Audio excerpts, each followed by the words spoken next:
स्वागत है आपका भीम न्यूज इंडिया, देश के सबसे प्रमुख और विश्वसनीय चैनल में। आप देख रहे हैं भीम न्यूज इंडिया। नमस्कार, मैं आपके साथ हूं। आइए जानते हैं आज की ताजा अपडेट्स। देश और दुनिया में क्या चल रहा है उसकी पूरी जानकारी लेकर हाजिर हैं। सबसे पहले बात करते हैं आज के मुख्य समाचार की। भारतीय जनता पार्टी के राष्ट्रीय अध्यक्ष श्री नितिन नवीन पहुंचे मथुरा, दिया जोरदार भाषण, 2027 चुनाव के लिए किया आगाज। आप देख रहे हैं भीम न्यूज इंडिया। मैं हूं आपका दोस्त विनय कुमार सिंघल। आपसे निवेदन है कि यदि आप हमारे चैनल पर नए हैं तो प्लीज़ हमारे चैनल को यूट्यूब पर सब्सक्राइब कीजिए, लाइक कीजिए, शेयर कीजिए और हमें कमेंट जरूर कीजिए। भीम न्यूज इंडिया के फेसबुक पेज और ट्विटर पे भी फॉलो कर सकते हैं। श्री कृष्ण के इस नगरी में मेरा पहले भी आना हुआ है, कई बार आगमन हुआ है, पर मैं आज कह सकता हूं कि अपने इस अध्यक्षीय कार्यकाल की शुरुआत अगर इस नगरी से हुई है तो निश्चित रूप से उत्तर प्रदेश कहीं न कहीं देश का उत्तम प्रदेश बनकर उभरा है। हम जब काम करते थे उस समय उत्तर प्रदेश संघर्ष कर रहा था, आज उत्तम प्रदेश बनकर उभरा है। इसका नेतृत्व करने वाले हमारे देश के यशस्वी प्रधानमंत्री श्री नरेंद्र मोदी के नेतृत्व में लगातार उत्तर प्रदेश को नेतृत्व दे रहे हमारे मुख्यमंत्री आदरणीय श्री योगी आदित्यनाथ जी को भी मैं बहुत बहुत आभार व्यक्त करता हूं कि आपने उत्तर प्रदेश को उत्तम प्रदेश बनाने में पूरा संघर्ष किया है, पूरी पुरुषार्थ किया है। हमारे बीच में उपस्थित भारतीय जनता पार्टी के प्रदेश के अध्यक्ष पंकज चौधरी जी, हमारे राष्ट्रीय महामंत्री आदरणीय दुष्यंत गौतम जी, मंच पे उपस्थित आदरणीय सतीश जी, हमारे क्षेत्रीय अध्यक्ष आदरणीय अशोक कटारिया जी, निर्मय पांडे जी, हमारे हरिशंकर जी, राजू यादव जी, लक्ष्मी नारायण जी, प्रदीप सिंह जी, विनोद अग्रवाल जी, हमारे श्रीकांत शर्मा जी और तेजेश्वर सिंह जी, श्री किशन सिंह जी और हमारे अक्षय पात्र के वरिष्ठ हमारे गुरुजन चंचला जी, अंकुर दास जी, अनंत वीर दास जी, मैं आप सबको भी नमन करता हूं। साथ ही साथ यहाँ पर उपस्थित अपने पार्टी के सभी वरिष्ठ नेतृत्वगण जो यहाँ पर मंच पे उपस्थित हैं, साथ ही साथ इस कार्यक्रम में उपस्थित पार्टी के सभी कार्यकर्ताओं का भी अभिवादन करता हूं। मित्रों, हम लोग को ध्यान में है कि जब पहले हम लोग उत्तर प्रदेश की धरती पे आते थे तो यहाँ की चर्चा किस प्रकार की होती थी। माननीय मुख्यमंत्री जी अभी हम लोग को बता रहे थे कि किस प्रकार से बीमारू राज्य की चर्चा होती थी तो उत्तर प्रदेश, बिहार जैसे राज्यों का नाम लिया जाता था। पर हमें सौभाग्य मिला है कि हमारे देश के यशस्वी प्रधानमंत्री श्री नरेंद्र मोदी जी के नेतृत्व में आज देश का हर राज्य विकसित राज्य बनकर उभर रहा है और उत्तर प्रदेश उसका नेतृत्व कर रहा है।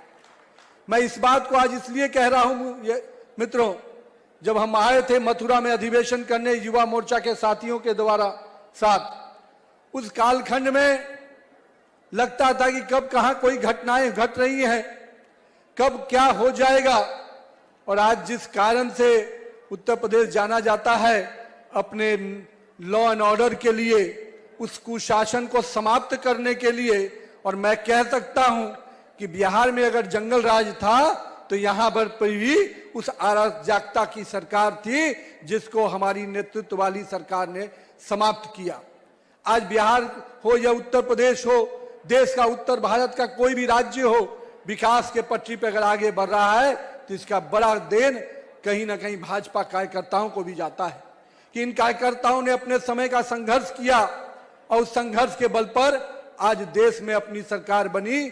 और एक बार नहीं, तीन बार अगर देश में भाजपा की सरकार बनी तो इसका श्रेय कार्यकर्ताओं को जाता है। मैं साथ ही साथ उत्तर प्रदेश के विकास में जिस प्रकार से काम हो रहा है, मैं माननीय मुख्यमंत्री जी को बहुत बहुत बधाई देता हूं कि जिस राज्य में बनारस से लेकर हम कह सकते हैं अयोध्या से लेकर और आज काशी की इस नगरी में भी, काशी के और मथुरा के इस नगरी में भी जिस प्रकार से सांस्कृतिक विरासत को आप आगे बढ़ा रहे हैं, निश्चित रूप से भारत का एक एक सनातनी व्यक्ति अपने आप में गर्व करता है कि ऐसी सरकार हमने बनाई है जो सनातन के परंपराओं को जीवित रखकर आगे बढ़ा रहा है। माननीय मुख्यमंत्री जी, आपने केवल सांस्कृतिक विरासत को ही नहीं, सांस्कृतिक राष्ट्रवाद की जड़ों को ही मजबूत नहीं किया है, आपने उत्तर प्रदेश में विकास की गाथाओं को भी आगे बढ़ाया है। आज उत्तर प्रदेश में एक्सप्रेसवे की चर्चा होती है, चाहे वो यमुना एक्सप्रेसवे हो, चाहे कई और अन्य एक्सप्रेसवे। ये दिखाता है कि उत्तर प्रदेश विकास के पटरी पे अब देश के उत्तम राज्यों में ही नहीं, विदेश में जो ऐसी सड़कें दिखती थी, आज उत्तर प्रदेश में भी वैसी सड़कें दिख रही हैं। ये एक बड़ा श्रेय एनडीए की सरकार को जाता है, नरेंद्र मोदी को जाता है और योगी आदित्यनाथ जी को जाता है। लेकिन मित्रों, हम लोग आज यहां पर उपस्थित हुए हैं। आज माननीय प्रधानमंत्री जी ने मन की बात में जिस प्रकार से एक एक व्यक्ति को, एक एक वर्ग को, एक एक क्षेत्र को छूने का काम करते हैं, आज हम लोगों ने उन्होंने बताया कि किस प्रकार से आज भी स्वच्छता का अभियान एक एक गांव में चल रहा है। लोगों के अंदर जो 2014 में उन्होंने जिसकी शुरुआत की थी, आज आम जनमानस के व्यवहार का विषय बन गया है। ये स्वच्छता क्रांति माननीय प्रधानमंत्री जी की जो देन है, उससे आज भारत का हर जनमानस जुड़ रहा है। और ये बहुत बड़ी उपलब्धि इसलिए भी है कि जिस भारत के बारे में लोग तरह तरह की बातें करते थे, आज भारत वो स्वच्छता के नाम पर जाना जाता है, स्वच्छता के प्रतीक के रूप में आगे उभर रहा है। ये निश्चित रूप से माननीय प्रधानमंत्री नरेंद्र मोदी जी का देन है। माननीय प्रधानमंत्री जी ने हमेशा राज्य में, देश में विकास की योजनाओं को आगे बढ़ाने के लिए अंतिम व्यक्ति को विकास की योजनाओं से जोड़ने का हमेशा प्रयास किया। और इसका प्रयास का फल है कि आज चाहे वो हमारे विकसित भारत का जी राम जी की योजना हो, जहां श्रमिक और किसान भाइयों को जो मदद देने का प्रयास किया गया, मैं मानता हूं अब तक जिन लोगों ने ठगने का प्रयास किया था, आज माननीय प्रधानमंत्री जी ने उनको सम्मान देने का प्रयास किया है। मैं मानता हूं कि 125 दिन की गारंटी देना निश्चित से श्रमिक भाइयों के सम्मान को बढ़ाने का काम किया है।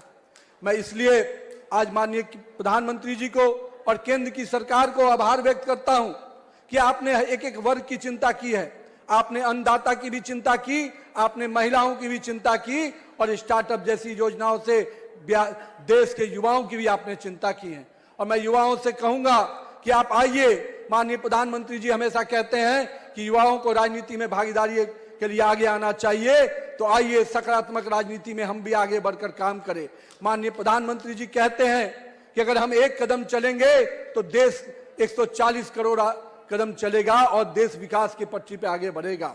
तो हम सभी युवाओं से भी आग्रह करेंगे कि इस उत्तर प्रदेश को विकसित उत्तर प्रदेश बनाने में योगी आदित्यनाथ जी काम कर रहे हैं, लेकिन हम यहाँ पर उपस्थित कार्यकर्ताओं को भी उनके साथ कदम से कदम मिलाकर चलना होगा, तभी उत्तर प्रदेश को हम विकसित उत्तर प्रदेश की श्रेणी में ले जाएंगे।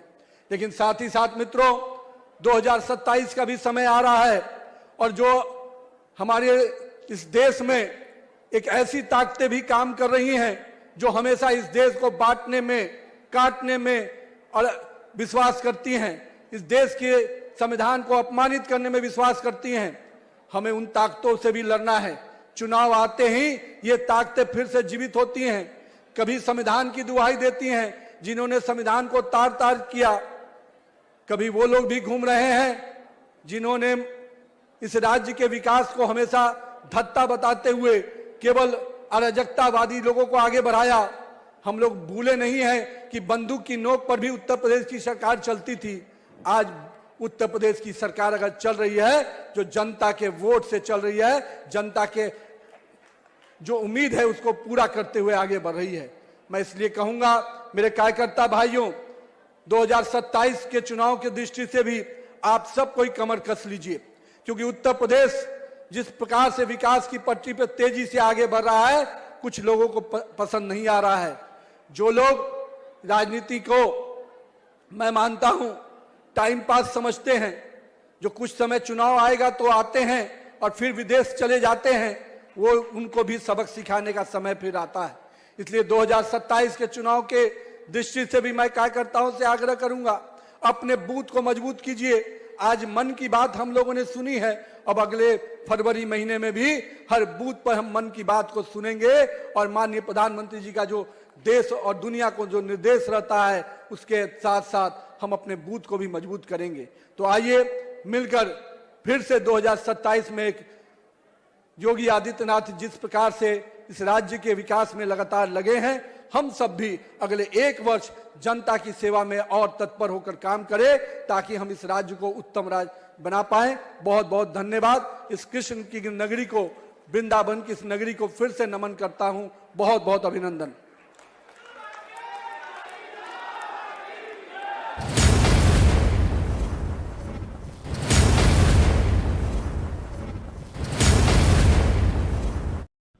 आपका बहुत बहुत धन्यवाद। बने रहिए हमारे साथ।